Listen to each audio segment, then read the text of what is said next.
ವಿಜಯ್ ನೇತೃತ್ವದ ಟಿವಿಕೆ ಸರ್ಕಾರಕ್ಕೆ ಬೆಂಬಲಿಸಲಿಕ್ಕೆ ಹ್ಯಾಕ್ ಸಾಧ್ಯ? ಡಿಸ್ಕ್ವಾಲಿಫೈ ಆಗ್ಬಿಡ್ತಾರೆ ಅವರು ಬೆಂಬಲಿಸಿದ್ರೆ. 30 ಶಾಸಕರೇನಾದರೂ ನಾವು ವಿಜಯ್ ನೇತೃತ್ವದ ಟಿವಿಕೆ ಸರ್ಕಾರಕ್ಕೆ ಬೆಂಬಲವನ್ನು ಕೊಡ್ತಾ ಇದ್ದೀವಿ ಅಂತ on the floor of the house ತಮ್ಮ ಸಂಖ್ಯಾಬಲದೊಂದಿಗೆ ಜೊತೆಗೆ ನಿಂತರೆ ಡಿಸ್ಕ್ವಾಲಿಫಿಕೇಶನ್, ಶಾಸಕತ್ವದಿಂದಲೇ ಅನರ್ಹರಾಗ್ತಾರೆ. ನೋಡಿ, ಇವತ್ತು ತಮಿಳುನಾಡು ವಿಧಾನಸಭೆಯಲ್ಲಿ ಬಹುಮತ ಸಾಬೀತು ಮಾಡುವ ಸವಾಲನ್ನ ಎದುರಿಸ್ತಾ ಇರುವಂತ ವಿಜಯ್ ಅವರ ಆಕ್ಚುಯಲ್ ನಂಬರ್ ಎಷ್ಟು?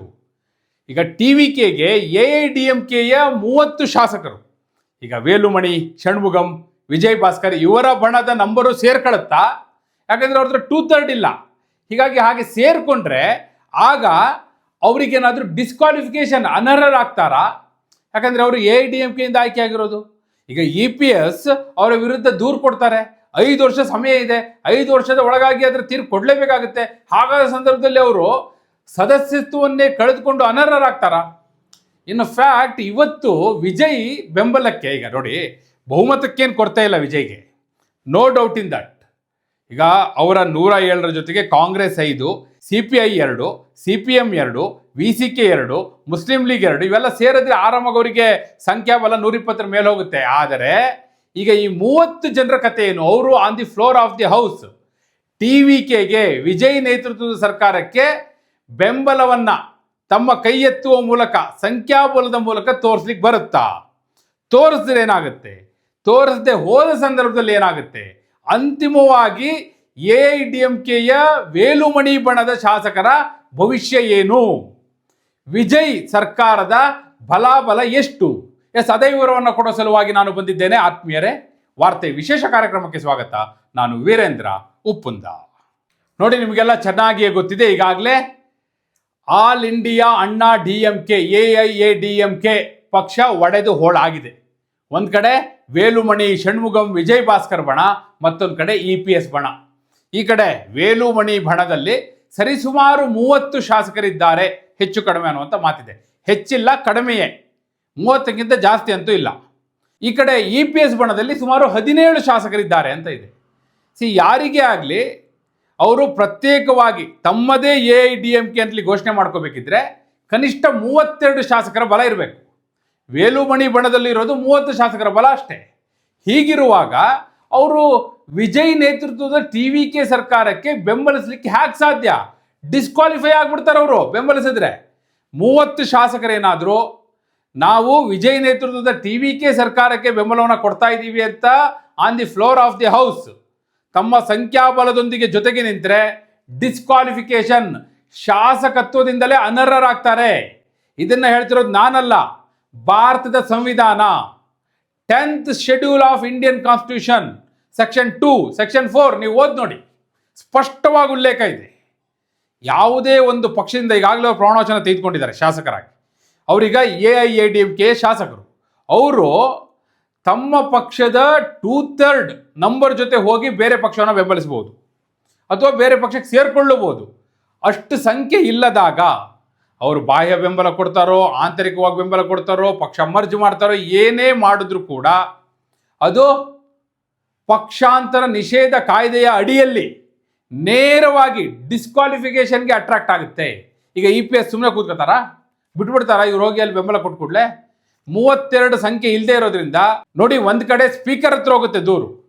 ಸ್ಪೀಕರ್ ಏನು ಒಂದು ಸ್ವಲ್ಪ ಡಿಲೇ ಟ್ಯಾಕ್ಟಿಕ್ ಮಾಡ್ಬೋದು, ಆದರೆ ಇವರು ಸುಪ್ರೀಂ ಕೋರ್ಟ್ನ ಅಪ್ರೋಚ್ ಮಾಡ್ತಾರೆ.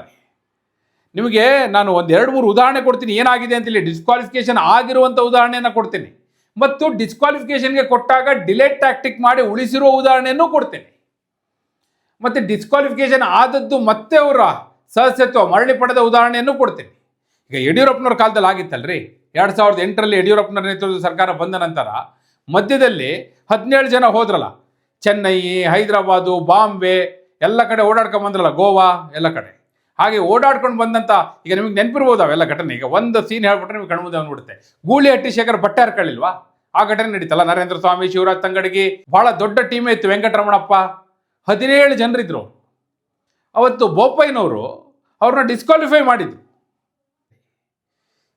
ಅದೇ ರೀತಿಯ ಬೆಳವಣಿಗೆ ಇಲ್ಲಿ ಯಾವ ರೀತಿ ನಡೀತಂದ್ರೆ, ಒಂದು ವೇಳೆ ಇವರ ಬಳಿ 32 ಶಾಸಕರ ಬಲ ಇದ್ದಿದ್ರೆ ಪ್ರಶ್ನೆ ಇರಲಿಲ್ಲ. ಇಲ್ಲದೇ ಇರೋದ್ರಿಂದ ಇದು ಆಂಟಿ ಪಾರ್ಟಿ ಆಕ್ಟಿವಿಟಿ, ಪಕ್ಷ ವಿರೋಧಿ ಚಟುವಟಿಕೆ, ಪಕ್ಷದ ವಿರುದ್ಧ ಹೋಗಿದ್ದಾರೆ. ಅಂದರೆ ಪಕ್ಷಾಂತರ ನಿಷೇಧ ಕಾಯ್ದೆಯ ಅಡಿಯಲ್ಲಿ ಇವರು ನೇರವಾಗಿ ಡಿಸ್ಕ್ವಾಲಿಫಿಕೇಶನ್ಗೆ ಅರ್ಹ ಆಗ್ತಾರೆ ಅಂತ. ಮತ್ತೆ ಇವ್ರು ಏನ್ ಮಾಡ್ತಾರೆ, ಈಗ ಅಸೆಂಬ್ಲಿಯಲ್ಲಿ ಏನ್ ಮಾಡ್ತಾರೆ, ಬಹುಮತ ಸಾಬೀತಿನ ಸಂದರ್ಭದಲ್ಲಿ ನೋಡಿ, ಇವರೇನಾದ್ರೂ ನೇರವಾಗಿ ಒಂದು ವೇಳೆ ನಮ್ಮ ಬೆಂಬಲ TVKಗೆ ಅಂತ ಹೇಳಿ ಎದ್ದು ನಿಂತು ಕೈ ಎತ್ತಿದ್ದೆ ಆದ್ರೆ ಆಗ ಖಂಡಿತವಾಗಿಯೂ ಒಂದಷ್ಟು ಸಂಕಷ್ಟವನ್ನು ಎದುರಿಸಬೇಕಾಗುತ್ತೆ ಅವರು. ಮತ್ತೆ ನೋಡಿ, ವಿಪ್ ಕೊಡೋರು ಯಾರು ಇವರಿಗೆ? ಈಗ ವಿಪ್ ಅಂತೂ ಇಲ್ಲಿ ಪ್ರಶ್ನೆಗೆ ಬರೋದಿಲ್ಲ, ಯಾಕಂದ್ರೆ ಇನ್ನು ಚೀಫ್ ವಿಪ್ ಯಾರು ಅಂತ ಆಯ್ಕೆನೇ ಆಗಿಲ್ಲ.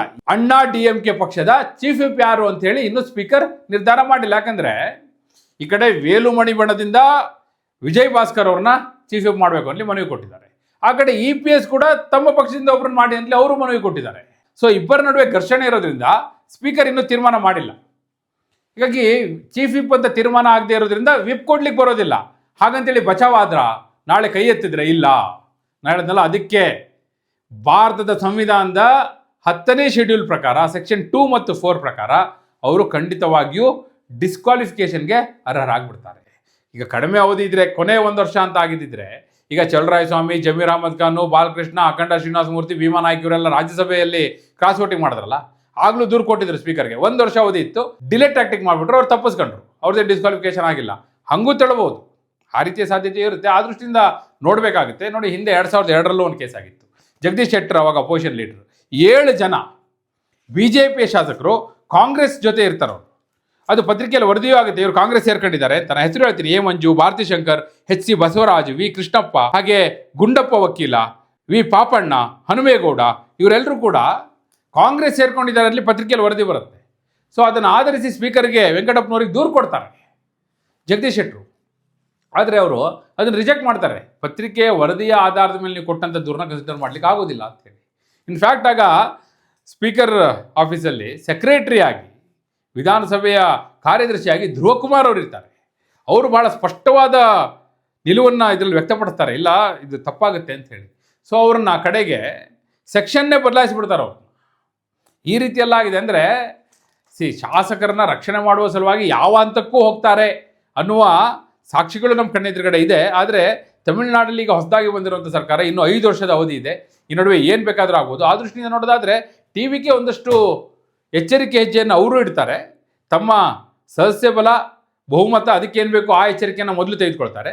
ಇನ್ನೊಂದು ಕಡೆ AIADMK ಅವರು ಕೂಡ ತಮ್ಮ ಶಾಸಕತ್ವಕ್ಕೆ ಯಾವುದೇ ತೊಂದರೆ ಆಗದ ಹಾಗೆ ಎಚ್ಚರಿಕೆಯನ್ನು ಅವರು ವಹಿಸ್ತಾರೆ. ಹೀಗಾಗಿ ಇವತ್ತಿನ ಫ್ಲೋರ್ ಟೆಸ್ಟ್ನಲ್ಲಿ ವಿಜಯ್ಗೆ ಬಹುಮತ ನಿಶ್ಚಿತ, 120+ ಸಂಖ್ಯೆಯೂ ಖಂಡಿತ.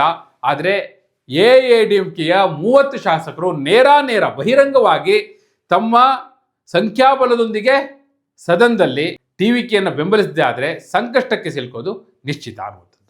ನಿಮ್ಮ ಪ್ರಕಾರ ಅಣ್ಣಾ DMK ನೇರವಾಗಿ TVKಗೆ ಫ್ಲೋರ್ ಟೆಸ್ಟ್ನಲ್ಲಿ ಬೆಂಬಲಿಸಬಹುದಾ, ಬೆಂಬಲಿಸಬೇಕಾ, ಏನು ಹೇಳ್ತೀರಿ? ನಿಮ್ಮ ಅಭಿಪ್ರಾಯವನ್ನು ಕಮೆಂಟ್ ಮೂಲಕ ತಿಳಿಸಿ. ಹಾಗೆ ನೀವಿನ್ನು ವಾರ್ತೆ ಚಾನಲ್ನ ಸಬ್ಸ್ಕ್ರೈಬ್ ಮಾಡಿಲ್ಲ ಅಂದರೆ ಈಗಲೇ ಸಬ್ಸ್ಕ್ರೈಬ್ ಮಾಡಿ. ಧನ್ಯವಾದ.